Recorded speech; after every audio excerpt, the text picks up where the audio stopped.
I used to walk past that vintage shop on Ever Street every Tuesday after work. Never thought much of it until last month when I needed something different. Something that would make me feel less hollow inside my own skin. The shop had no website, no social media presence, just a hand-painted sign that looked older than the building itself. The bell above the door rang 3 times when I entered, not twice like most bells. 3 distinct chimes that seemed to echo longer than they should have. The clerk behind the counter looked up from her book and smiled, like she'd been waiting for me specifically. Her eyes were the color of old photographs. She had my size ready before I asked. A small rack of clothes that seemed carefully curated for someone my height, my build. The fabrics felt expensive between my fingers. Silk that whispered when I touched it. Cotton so soft it might dissolve if I held it too long.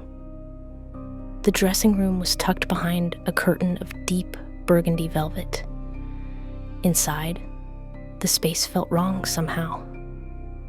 I couldn't see the corners clearly.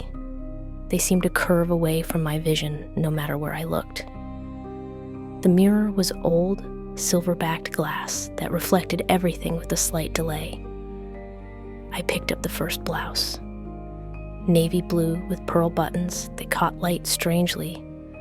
The moment I held it against my chest, I knew it wasn't mine. Not by size, not by style, but by something deeper. A scent that clung to the fabric, lavender and something medicinal, like the perfume counter at a pharmacy. When I slipped it on, the sleeves fell perfectly at my wrists. The fit was exact, as if it had been tailored for my body. But standing there in that warped mirror, I looked like someone else entirely. Someone who might wear lavender perfume and shop at pharmacy counters.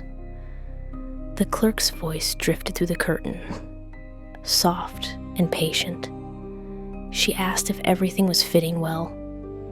I opened my mouth to answer and heard my voice say yes before I decided to speak.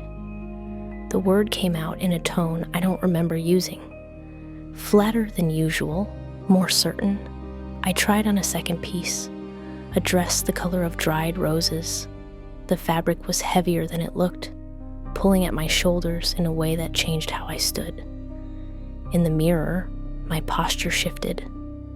My chin lifted slightly. My hands moved to smooth the fabric like I'd worn this dress 100 times before. That's when I noticed the tags. Each piece of clothing had a small label sewn inside.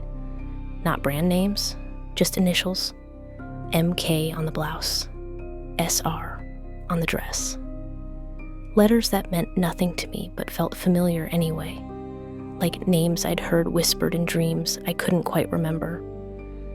The third item was a cardigan, cream-colored with tiny covered buttons. When I put it on, I caught a reflection that made me freeze. For just a moment, the woman in the mirror blinked before I did. Her eyes moved independently of mine, looking toward the corner I couldn't see clearly. I bought all 3 pieces. The clerk rang them up on an old register that made no sound when the keys were pressed.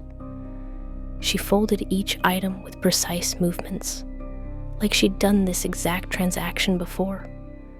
When she handed me the bag, her fingers brushed mine, and they were cold as winter glass. Walking home, I kept thinking about those initials in the tags, MKSR.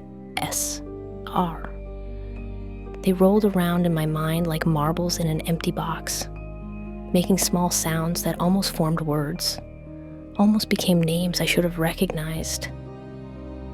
That night I hung the new clothes in my closet next to everything else I owned. They looked different there, older somehow, like they'd been waiting in that space longer than the clothes I'd bought last week. The scent from the vintage shop had followed them home. Lavender and medicine cabinet sweetness, that made my bedroom feel like someone else's room.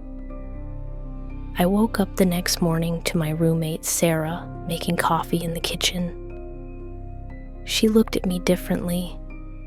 Her eyes lingered on my face like she was trying to place where she'd seen me before. When I asked if she'd slept well, she tilted her head and said I looked familiar today, like someone she used to know. Later that afternoon, I opened my closet to find my sweaters buttoned wrong. The cardigans I'd owned for years now had their buttons on the left side instead of the right. I stood there running my fingers over the fabric, trying to remember if they'd always been that way. The muscle memory in my hands said no, but the evidence was right there in front of me. A dress I'd donated to Goodwill 3 months ago was hanging between my winter coats. Sage green with a torn pocket I'd never bothered to fix. I remembered dropping it in the donation bin outside the grocery store. Remembered watching it disappear into the dark opening with relief because it never fit right anyway. Now it hung perfectly pressed. The torn pocket had been mended with tiny, invisible stitches. When I pulled it out to examine it closer, I found a small tag sewn inside that hadn't been there before. The letter A, written in thread so fine I had to hold it up to the light to read it. I called Sarah into my room to ask if she'd touched my clothes. She leaned against the door frame with her arms crossed, and that strange smile she'd been wearing all morning. When I showed her the dress and explained how it couldn't possibly be there, she shrugged and said, I always hang things that way. I never told her that. Never mentioned how I organized my closet or where I put certain pieces. Sarah had lived with me for 8 months, and we barely talked about anything deeper than whose turn it was to buy milk. She wouldn't know my hanging patterns, wouldn't care about the order of my sweaters. But she spoke with such certainty, like she'd watched me arrange and rearrange these clothes 100 times, like she knew habits I didn't know I had. Her voice carried the weight of long observation, of someone who'd been paying attention when I thought no one was looking. That evening I tried on the sage green dress. It fit differently now, better than it ever had when I'd actually owned it. The mended pocket sat flat against my hip without pulling. The hem fell exactly where it should. Standing in my bedroom mirror, I looked like the person who would have bought this dress new. Someone who took care of her things. I caught myself smoothing the fabric the same way I'd done in the vintage shop dressing room. My hands moved without conscious direction, adjusting the collar and sleeves like muscle memory from someone else's life. The reflection showed a woman comfortable in her clothes, settled in her skin. But I wasn't settled. Every piece in my closet felt like a costume now. Even the shirts I'd worn for years seemed to hang differently on my body.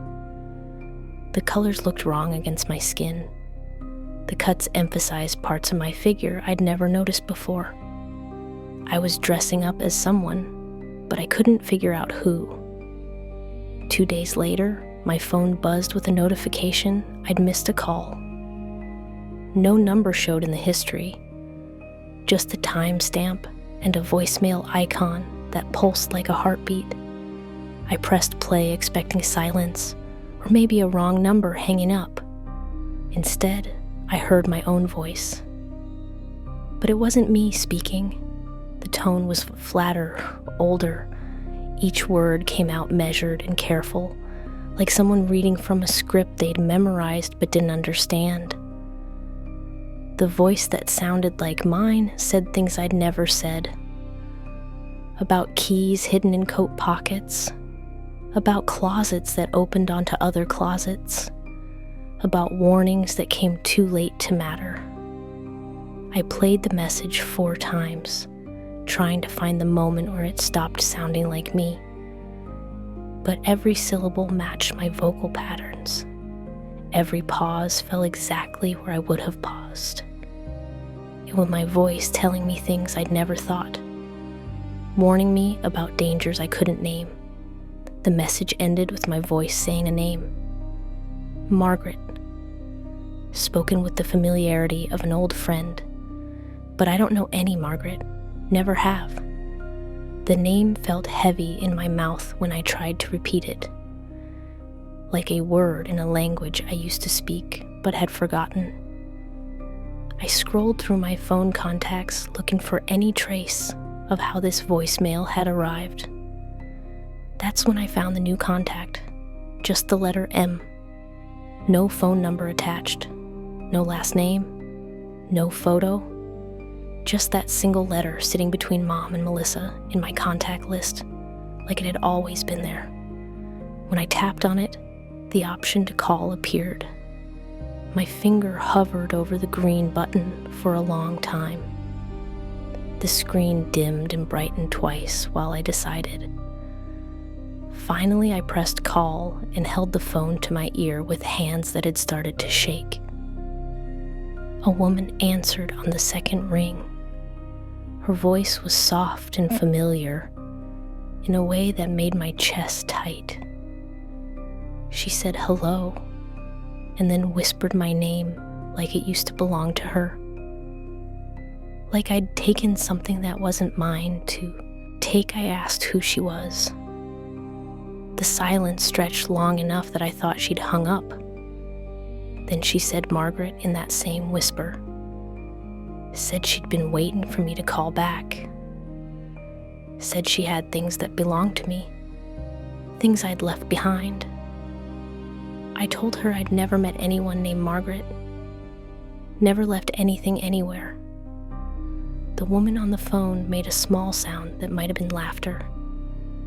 She said I always said that. Said forgetting was part of the pattern, part of how it worked. Before I could ask what she meant, she started describing clothes, the navy blouse with pearl buttons, the rose-colored dress, the cream cardigan with covered buttons. She knew about the initials and the tags, knew about the vintage shop on Ever Street, knew about the clerk with eyes like old photographs. She described my closet in perfect detail. The way I hung my sweaters buttoned on the wrong side, the sage green dress with the mended pocket, the scent of lavender and medicine that clung to everything now. She knew things about my life that no stranger should know. Things I'd never told anyone. The call ended when she said she'd see me soon. Not goodbye. Not talk later. Just that promise hanging in the air like smoke. I tried calling the number back immediately, but it went straight to a voicemail box that played my own voice as the greeting. The same flat, older tone from the original message. Welcoming callers to leave a message for Margaret. My landlord had glued a small mirror above the stove when he moved in. Said it made the kitchen look bigger. I never questioned it, just learned to work around it while cooking. Caught glimpses of myself stirring pasta or flipping eggs. Normal reflections doing normal things. But lately, the mirror had been showing me things out of sequence. My hand would reach for the salt, and the reflection would pause, then catch up a moment later. Like it was processing what it should show me, instead of just showing what was there. Last Tuesday night, I was heating soup when I noticed the reflection blink before I did. Not by much, maybe half a second, but enough to make me stop stirring and stare directly at the glass. My reflection stared back with eyes that seemed too alert, too focused. I lifted my left hand to touch my face. The reflection lifted its right hand. When I switched hands, the reflection continued with the wrong one.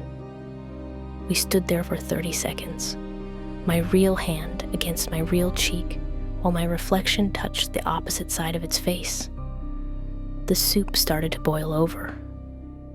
Steam rose between me and the mirror, fogging the glass. When it cleared, everything went back to normal. My reflection moved exactly when I moved, matched every gesture perfectly, but I'd felt something shift. Like the moment when you realize someone has been watching you without your knowledge. That specific kind of awareness that creeps up your spine and settles behind your eyes. The mirror wasn't just reflecting anymore. It was observing. Thursday night, I saw her for the first time. I was washing dishes when movement caught my eye. In the mirror, someone stood behind me. Not a shadow or a trick of light. A girl who looked maybe 19 years old, wearing clothes I hadn't seen in years. She wore the yellow sundress I'd loved in college, the one with tiny blue flowers that I'd worn to every important event my sophomore year. The dress had been destroyed in a washing machine accident my senior year. The colors had bled together until it looked like a watercolor painting left in the rain. But there she was, wearing it perfectly intact, the colors bright and clear, the flowers distinct against the yellow fabric. She stood close enough that I should have felt her breath on my neck, should have sensed another person in my small kitchen. When I turned around, no one was there, just empty space, and the lingering scent of the perfume I used to wear in college, something sweet and cheap from the drugstore, a scent I'd outgrown years ago, but could still identify in an instant. I looked back at the mirror. The girl was gone, but the reflection showed my kitchen from a different angle, like the mirror was mounted on the opposite wall instead of above the stove. The perspective was all wrong. I could see parts of the room that should have been behind me. That's when she mouthed the word. Her lips moved carefully, deliberately, forming a word I hadn't said out loud in years, but recognized immediately. Return. She said it with the urgency of someone trying to communicate through thick glass, someone trapped on the other side of something impermeable. I pressed my palm against the mirror's surface. The glass was warm like human skin. For a moment, I felt pressure pushing back from the other side, like another palm matching mine. Then the warmth faded, and I was touching cold glass again. The girl appeared 3 more times over the next week, always wearing something from my past. The red sweater I'd worn in high school, the black dress for my first job interview. Each time, she tried to tell me something I couldn't quite hear, her mouth forming words that the mirror swallowed before they could reach me. The package arrived on a Wednesday with no return address. Just my name written in careful handwriting that looked almost like mine, but not quite. The letters slanted differently. The curves were rounder, like someone had studied my handwriting and reproduced it from memory. Inside, wrapped in tissue paper that smelled like mothballs and old roses, were clothes I'd never seen before, but they felt familiar in my hands. The weight of the fabric, the texture of the seams, like items I'd owned in another life, or dreamed about owning in this one. Each piece had a name sewn into the tag in tiny, precise stitches, not brand names or size indicators, personal names: Margaret Catherine on a wool skirt, Sarah Rose on a cotton blouse, Alice Marie on a cardigan that felt exactly like the one I'd bought at the vintage shop. Margaret Catherine. Those initials matched the MK I'd found on the navy blouse. But now I had the full name, sewn into fabric that predated any clothing I'd ever owned. The thread was old, faded with time and washing. This wasn't a recent addition. These names had been part of these clothes for years. Sarah Rose made my hands shake when I read it. My roommate's name, but with a middle name I'd never heard her use. The blouse with her name was pale blue with pearl buttons, exactly the style Sarah wore to work every day. But when I held it up to the light, I could see it was several sizes too small for her. The strangest was Alice Marie, my grandmother's name before she married. She'd been dead for 15 years, but here was a cardigan that smelled faintly of her perfume. White shoulders, the same scent that had clung to her house, her car, her clothes, a scent I hadn't smelled since her funeral.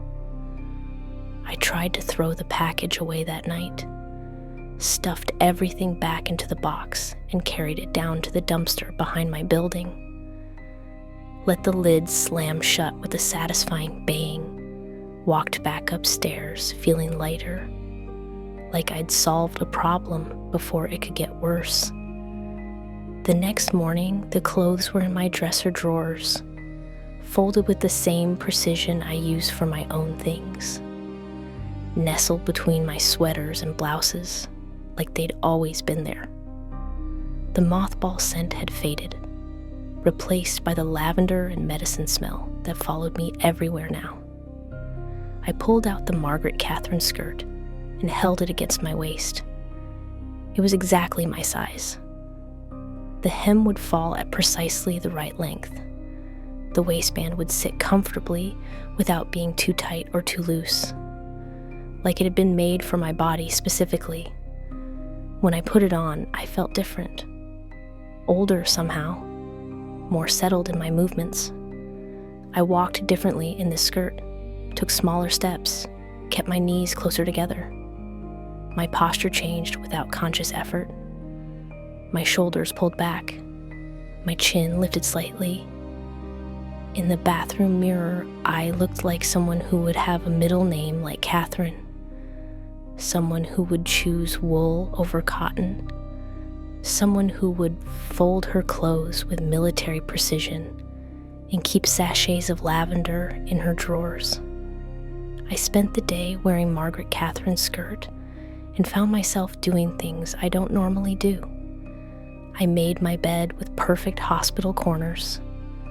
I organized my bookshelf alphabetically. I wrote a grocery list in handwriting that looked nothing like my usual scrawl. That evening, I found Sarah sitting on the couch wearing the pale blue blouse, the one with her name sewn inside. She'd never owned anything quite that color, but it looked perfect on her, natural, like it had been waiting in her closet for years. When I asked where she'd gotten it, she looked confused, said it was hers, said she'd had it since college. But I'd lived with Sarah for 8 months, and I'd never seen her wear anything with pearl buttons. Never seen her in that particular shade of blue. She spoke with such conviction that I started to doubt what I'd seen in the package. Maybe the names weren't what I remembered. Maybe Sarah had always owned that blouse, and I just hadn't been paying attention. I saw her again on Thursday morning, walking ahead of me toward the pharmacy on Lincoln Street. Same height as me, same building, same slight limp in her left leg from the ankle sprain I'd gotten last winter. She wore my gray wool coat, the one with the small tear near the left pocket. Her stride matched mine exactly, the way I favor my right side when I'm tired, the way my left shoulder dips slightly when I carry my purse. She walked like someone who'd lived in my body long enough to know its habits and limitations. I quickened my pace to catch up, but she maintained the same distance ahead of me. No matter how fast I walked, she stayed exactly 30 feet in front, like we were connected by an invisible rope that stretched but never broke. When I called out, she didn't turn around, didn't acknowledge the sound of my voice at all. But when she passed the glass door of the bakery, her reflection looked back at me. Not at her own image in the glass, at me. Direct eye contact through a reflection that should have been showing her own face. The reflection smiled, a small, knowing expression that I recognized as my own smile, the one I use when I know something other people don't, when I'm keeping a secret that amuses me. But I wasn't smiling. My face was tense with confusion and something that might have been fear. I followed her for 6 blocks, through the intersection at Maple Street, past the coffee shop where I buy my morning latte, around the corner toward the vintage shop on Ever Street. She never looked back, but every reflective surface we passed showed her watching me. Store windows, car mirrors, the surface of puddles left from yesterday's rain. Each reflection caught her attention, turned toward me while her physical body continued walking forward, like she was seeing me through every piece of glass we encountered. At the vintage shop, she stopped, stood in front of the door with her hand on the handle, but didn't go inside. I got close enough to see the back of her neck, the small mole just below her hairline that I have to use a mirror to see on myself. She wore my hair the same way I'd been wearing it lately, pulled back in a loose ponytail with pieces falling around her face. But the color was slightly different, darker somehow, like my hair had been dyed with ink instead of the usual brown. When I reached out to touch her shoulder, she dissolved. Not dramatically, not like smoke or mist in movies. She simply became less solid until there was nothing there but empty air and the scent of lavender perfume. The clerk appeared in the shop window. Same woman, with eyes like old photographs. She looked at me standing alone on the sidewalk and nodded like we'd had an appointment, like she'd been expecting me to arrive at exactly this moment. I didn't go inside. Couldn't make myself cross that threshold again. Instead, I stood there for 10 minutes, staring at my reflection in the shop window, making sure it moved when I moved, making sure it was actually mine. But even my own reflection looked different now. More like the girl who'd been walking ahead of me. More like someone who would shop in vintage stores and wear clothes with other people's names sewn inside. Sarah stopped sleeping 3 days ago. I know because I started paying attention to sounds in the apartment after midnight. The creak of floorboards, the soft whisper of fabric against fabric, the almost silence of someone trying to move without being noticed. She sits by the living room window when she thinks I'm asleep. Just sits there in the dark, wearing my clothes. The navy blouse with pearl buttons, the rose-colored dress, the cream cardigan with covered buttons. She rotates through them like they're a uniform she's required to wear. Her speech has changed. Words come out slower now, more deliberate. She pauses between sentences like she's translating from another language inside her head. Yesterday she used the word elsewhen when talking about a movie she wanted to watch. When I asked what she meant, she looked confused, said she'd never said that word before, but I heard her, clear as anything, elsewhen, like it was a normal part of her vocabulary, like it was a word everyone used in casual conversation about Netflix queues and weekend plans. She started calling me by my middle name, Anne. I never told her my middle name. It's not on our lease or any mail that comes to the apartment. It's not in my email signature or on any social media profiles. But she uses it casually, like she's always known it. When I confronted her about this, she tilted her head and asked what I meant. Said she'd always called me Anne. Said that was my name, wasn't it? But she'd called me by my first name for 8 months. I have voicemails from her, on my phone using my first name, text messages with my first name in them. I found one of my journals in her dresser drawer yesterday, buried under sweaters I'd never seen her wear before. The journal was one I'd kept during college, filled with entries about classes and boys and the anxiety that followed me around campus like a loyal dog. But these entries were different, written in my handwriting, but about things I'd never experienced. About a roommate named Margaret who borrowed clothes without asking. About mirrors that showed the wrong reflections. About dreams where I was wearing someone else's skin. The most disturbing entry was dated last week, written in my handwriting about events that hadn't happened yet when I'd supposedly written them. About finding clothes with names sewn inside. About phone calls from women who claimed to know me. About the girl who walked ahead of me wearing my coat. Sarah was reading over my shoulder when I found that entry.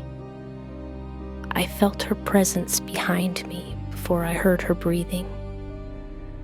When I turned around, she was standing close enough that I should have bumped into her. But she didn't step back, didn't give me space to move. She asked if I'd found what I was looking for. Her voice was flat, emotionless, like she was reading from a script. When I asked her why she had my journal, she said I'd given it to her. Said I'd asked her to keep it safe. I never gave her anything to keep safe. Never shared my old journals with anyone. They were private things, full of embarrassing thoughts and half-formed feelings I'd never wanted anyone else to read. But Sarah spoke with such certainty, such calm conviction, like she was stating obvious facts about things that had definitely happened. Like my confusion was the strange part of this conversation. That night, I pretended to go to bed early, lay in the dark, listening to Sarah move around the apartment. She opened and closed drawers, ran water in the bathroom sink, made soft sounds like someone getting dressed or undressed. At 2 a.m, I heard her voice through the thin wall between our bedrooms. She was talking to someone, but I couldn't hear another voice responding. A one-sided conversation that lasted almost an hour. I caught fragments of what she was saying, words like ready and almost time, and she's starting to remember. She spoke with more animation than I'd heard from her in days, like she was excited about something, like she was reporting progress to someone who cared about the outcome. When morning came, Sarah was back to her new normal. Slow speech, deliberate movements, that strange smile that never quite reached her eyes. She made coffee and asked about my plans for the day in a voice that sounded like she was speaking underwater. I was reorganizing my clothes Saturday morning when I pushed too hard against the back wall of my closet. The wood panel shifted, revealing a gap just wide enough for someone my size to squeeze through. Behind it was another space, smaller, older, with wallpaper that looked like it hadn't been changed since the 1950s. This second closet was filled with duplicates of my wardrobe, but they were wrong somehow. The fabrics felt heavier in my hands, colors seemed more saturated, a red sweater that was the exact same style as one I owned, but the red was deeper, almost burgundy, like the color had been mixed with something darker. Each duplicate was slightly different from the original, buttons in different materials, hems at different lengths, sleeves that were a half-inch longer or shorter, like someone had been making copies of my clothes from memory, getting most of the details right, but missing the subtle specifics. I found duplicates of the vintage shop purchases too. The navy blouse with pearl buttons, but made from silk instead of cotton. The rose-colored dress in a shade that was more brown than pink. The cream cardigan with buttons made from wood instead of fabric. At the back of this hidden closet was a full-length mirror, old and spotted with age, the silver backing coming off in places. When I stepped in front of it, my reflection didn't appear immediately. The mirror stayed empty for several seconds before showing me an image that was almost right. The reflection was me, but wearing clothes I'd never owned. A black dress with a high collar that made my neck look longer. Shoes with heels higher than I'd ever been comfortable wearing. Hair styled in a way I'd never attempted. I look like a more sophisticated version of myself. Someone who made different choices about fashion and posture and how to present herself to the world. When I lifted my hand to touch the mirror, my reflection didn't mirror the movement. Instead, she pressed her palm against her side of the glass and held it there. I could feel pressure against my own palm even though I wasn't touching anything. The reflection mouthed words I couldn't hear. Her lips moved carefully, exaggerated, like she was trying to communicate with someone who was deaf.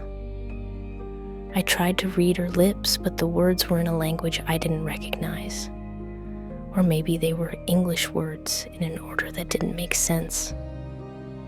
I backed out of the hidden closet and pushed the panel back into place. But even through the wall, I could feel the mirror watching. That specific awareness of being observed that I'd learned to recognize over the past weeks. That night, I heard movement from inside the wall. Soft sounds like someone getting dressed. The whisper of fabric against fabric. Hangers sliding along a rod. Someone was in there, trying on clothes in the dark. I pressed my ear against the back wall of my regular closet and listened. Footsteps on a wooden floor. The creak of old floorboards. The sound of a door opening and closing. But there was no door in the hidden closet. No way out, except through my bedroom. At 3 a.m, the sounds stopped. I waited another hour before carefully pushing the panel aside again. The hidden closet was empty, but the clothes had been rearranged. Items that had been hanging on the left were now on the right. Things that had been folded were now hanging, like someone had been organizing the space according to different preferences. The mirror showed only my reflection now. Normal and immediate and wearing exactly what I had on. But when I turned to leave, I caught a glimpse of movement in my peripheral vision. Someone stepping back into the shadows, someone who preferred not to be seen directly. I started sleeping with the chair wedged against my bedroom door after that. Not because I thought someone would come through it, but because I needed the illusion of security. The comfort of a barrier between me and whatever was happening in the space behind my closet. But barriers don't work against things that are already inside. Things that have been there longer than you have. Things that consider your space, their space, and your clothes, their clothes, and your reflection, their reflection. The dream started as deja vu 3 nights ago.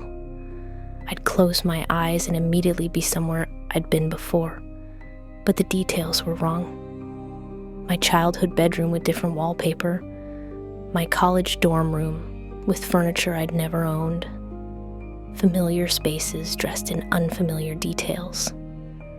Then the dreams became tactile.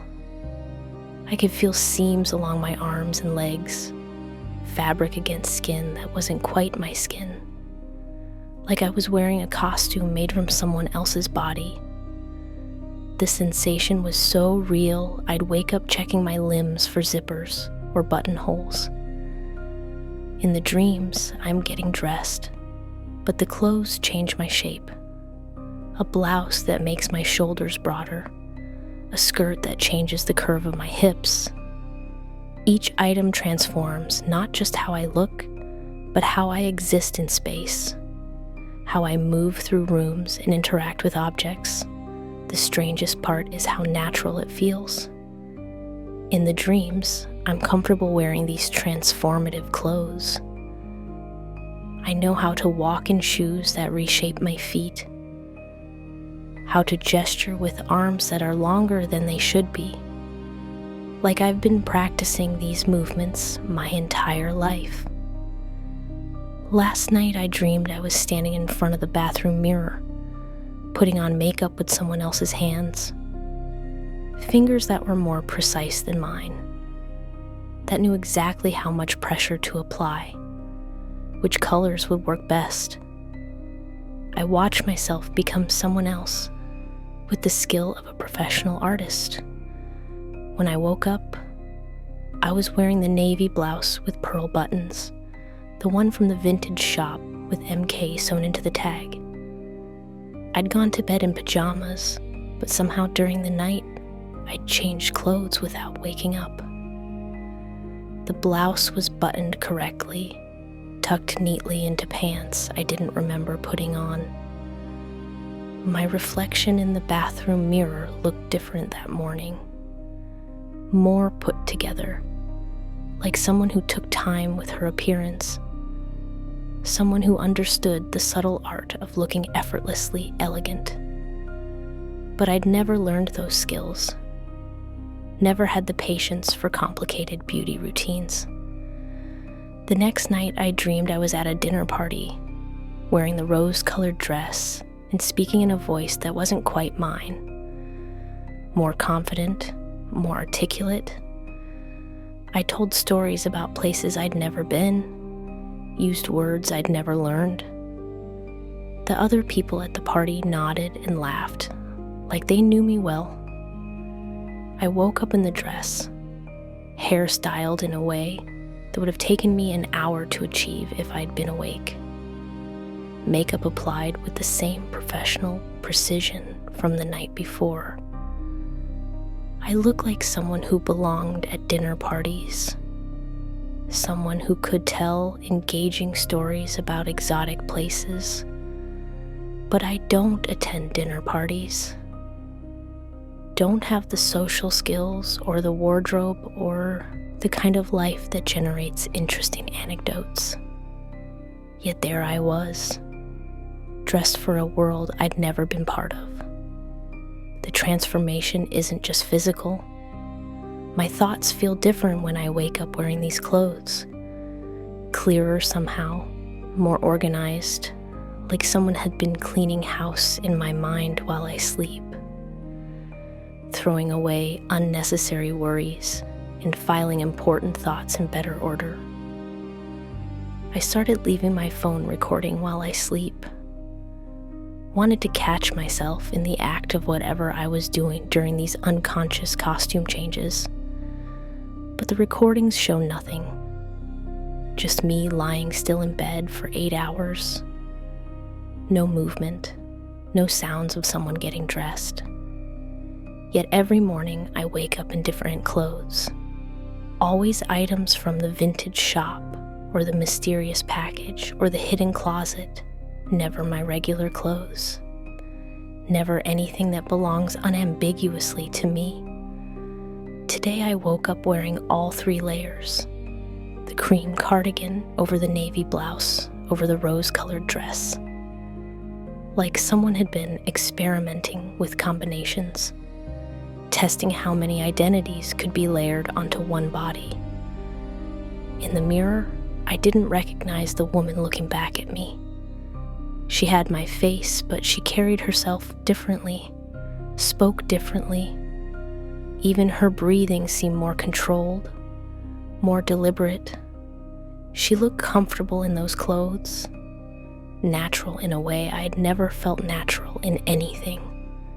Like she'd been waiting her whole life to wear exactly that combination of fabric and color and texture.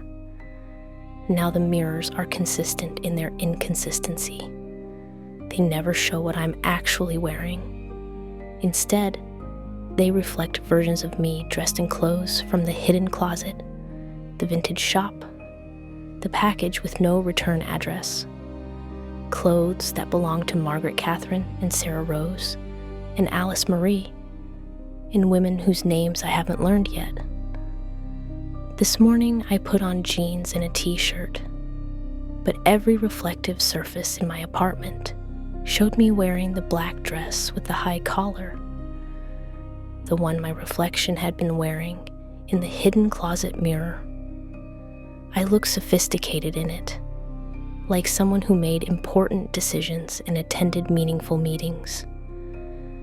The bathroom mirror showed me in my grandmother's cardigan, the one that smells like White Shoulders perfume. I looked older in it, more settled, like someone who had lived long enough to understand things that still confuse me. The kitchen mirror above the stove showed me in the sage green dress that had returned from Goodwill, the one with the mended pocket that now fits perfectly. I look like someone who took care of her things, someone who valued permanence over novelty. My closet has become a museum of lives I haven't lived but somehow remember. Each item represents a different version of myself, a different path I might have taken if I'd made different choices about who to become. When I open my mouth to speak, multiple voices come out. My own voice, layered with the voices of Margaret and Sarah and Alice and all the others whose clothes hang in my closet now. We speak in harmony sometimes. Other times we contradict each other, argue about things that happened in lives I didn't live. I've stopped trying to change out of the clothes the mirrors insist I'm wearing. What's the point when reality has become this fluid? When the distinction between what I put on and what I appear to be wearing has dissolved completely. Sarah doesn't blink anymore, but she smiles constantly now. That same knowing smile I recognized as my own, but bigger. Like she's in on a joke that took months to set up and is finally reaching its punchline. She wears my clothes openly now, takes them from my closet without asking, speaks to me using my middle name like it's always been normal. The phone calls from Margaret have stopped. I think because she's here now, not visibly, not in any way I can prove, but I feel her presence in the way my hands move when I'm getting dressed, in the way I choose which earrings to wear with which outfit, in decisions that feel like mine but carry someone else's aesthetic judgment. The girl who walks ahead of me has stopped appearing on the street. She's moved inside now. I see her in my peripheral vision when I'm cooking or reading or trying to watch television, always wearing something from my closet, always just out of direct sight. The hidden closet has been opening on its own lately. I'll come home to find the panel pushed aside and clothes scattered on my bedroom floor. like someone has been trying on different combinations, experimenting with how various identities look together. Last night I found a note in my own handwriting tucked into the pocket of Margaret Catherine's wool skirt. It said, "Almost ready. The integration is nearly complete. She's learning to share space properly." I don't remember writing those words, don't remember thinking those thoughts. But the handwriting is unmistakably mine. The paper came from the notepad I keep by my bed. The pen was one I use every day. This morning I woke up with no memory of getting dressed, but I was wearing all of them. Every piece from the vintage shop, the package, the hidden closet. Layer upon layer of other people's identities, worn like armor against the dissolution of my own. In the bathroom mirror, I look like a composite photograph. Multiple exposures of different women occupying the same space. Features blending and separating. Ages shifting from young to old and back again. All of them comfortable in this shared skin. I raised my hand to touch the glass, and all of them raised their hands too. Different hands with different rings and different nail polish and different scars from different lives. But they moved in perfect synchronization, like we'd been practicing this coordination for longer than I can remember. The reflection smiled and I felt my face respond, but I wasn't sure if I was making the expression or if it was making me. The distinction has become meaningless. We are wearing each other now, rotating through identities like seasons, taking turns being visible while the others rest just beneath the surface. I no longer ask whose clothes these are because I understand now that the question is wrong. They're not anyone's clothes. They're everyone's clothes. They belong to the space between what was and what could have been, to the women we were before we learned to limit ourselves to one name, one history, one way of moving through the world. The mirrors show the truth now, that I was never just one person, that none of us are. We are collections of possible selves, and sometimes the boundaries between possibilities become thin enough to step through. She looks more comfortable than I do because she's not fighting the multiplicity anymore. She's learned to wear change like a favorite dress, to put on different identities like jewelry, to be all of herself instead of just the parts she thinks the world can handle. Tonight I will go to sleep wearing nothing and wake up wearing everything. And in the morning, when I look in the mirror, I will see exactly who I need to be that day. The mirrors know better than I do which version of myself the world needs to meet.